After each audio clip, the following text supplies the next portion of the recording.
Several conservative media outlets have filed a lawsuit against the Biden administration, State Department, alleging that they're actively trying to censor them for having government label them with information. Whether you like these websites or not, it's irrelevant. We have a constitution. The damn government can't decide what we see and what we don't see. We're not a bunch of there are some brainless children out there. Part of our American public right now really believes that, I can't look at that. I want the government to tell me that this is bad. I want the government to think for me. Let the government decide whether this is information I should read. Almost like they can't get around to critical thinking and understand, I can decide this myself, can't I? Well, yeah, and on that note, by the way, I saw a study that came out yesterday. I think it's 1 in 5 school-age kids don't know that the Holocaust actually happened. Oh, wow. So we're talking about 20% of our kids don't even know that that's actually a real thing. Yeah. But this lawsuit, listen, I don't like any of the outlets that filed this. No, and I don't hope either. they win. Of They course. have to win. It's a federalist society. I mean, we talk about their craziness all the time. But what's happening here, and this is horrifying, and people need to understand this. Take off your blinders, because this will kill media if the government is allowed to do this. So the State Department, has this new power that was enacted, I think it was like 2017 officially. Yes, it was. In that first, Defense Authorization Act or whatever. They put together this office that's job is to monitor foreign propaganda.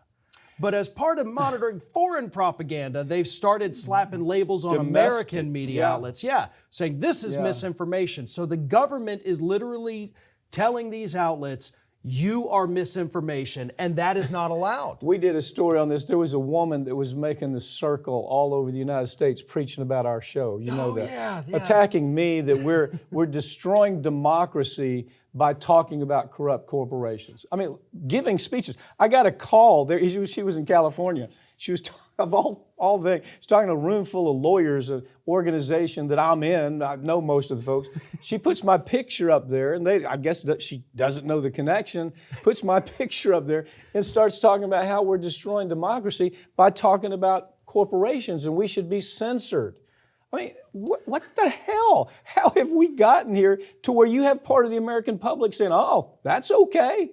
There's some things you shouldn't say. No, you ought to be able to say what you want to say.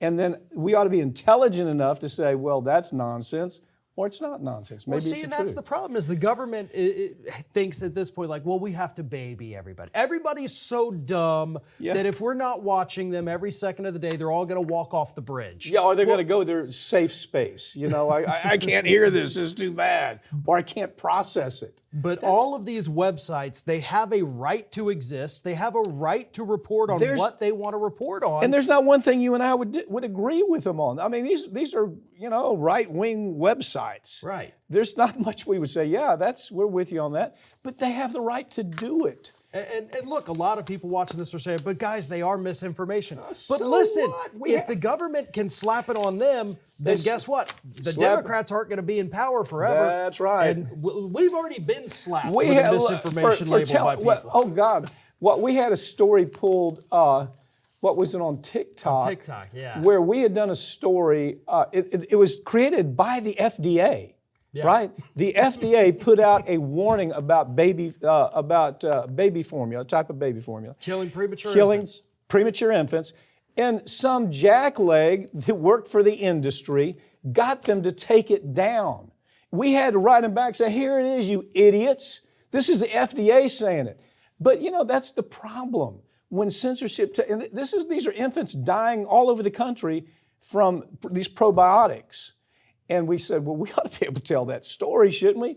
Not only did the FDA say it was true, we have a lawsuit that has almost proven that it's completely, utterly true, and the industry's known about it for decades. But that's the risk with censorship. Yes. But I swear to God, you got these people, they can't think, they're almost childlike. I mean, they literally are childlike. Don't say those words, they offend me. Let me have my safe space. It's this whole snowflake mentality that puts us in a position where we're actually arguing about whether or not the government should decide what we read. We have gotten to that point. Yeah. And people don't realize the irony of that. No, and I think, if you're young enough, of course, I've grown up with that my whole life. This is normal, isn't it? That's almost where we are. Experts are ringing the alarms about the role that artificial intelligence could play in this year's election. AI can create deep fake videos, sound clips, images that have a significant impact on what voters believe. Talk about deep fake. Give us an example of deep fake. Yeah, there's a lot of videos going around right now that appear to show just some funny ones, not harmful, but President Biden and President Trump playing video games and talking over the headsets.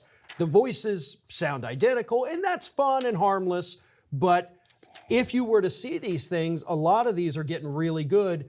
And if you didn't know it was fake, I'm sure some people out there say, oh my God, why are these guys actually doing this? Because they are very realistic at this point.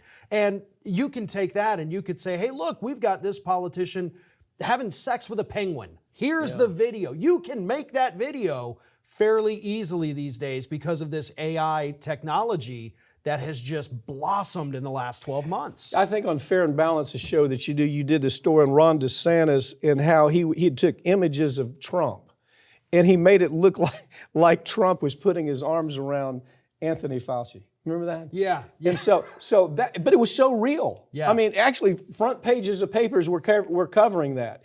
But there's no limit to what they can do here. Right.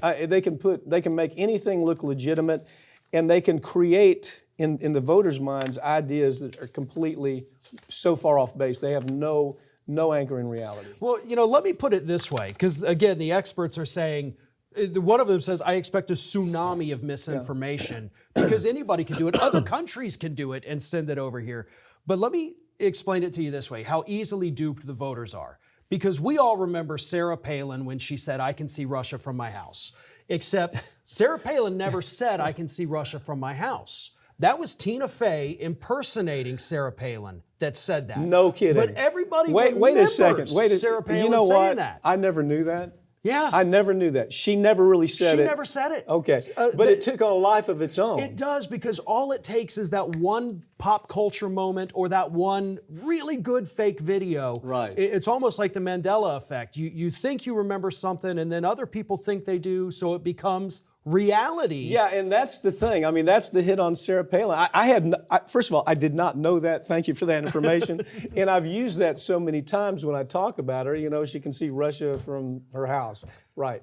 But that's the idea. Now we've taken it to a whole new level, though. Yeah. Right? And now you can actually have her say that right. with her voice Not Tina and her Fey. video. Actually, somebody looks exactly. Right. It is her. And we're going to see that, especially when you look at the two people at the top of both tickets. Okay, it's not out of the ordinary for either one of them to say something crazy and stupid. Well, they might so you don't have to go too far with it. Right, they might have Biden falling down.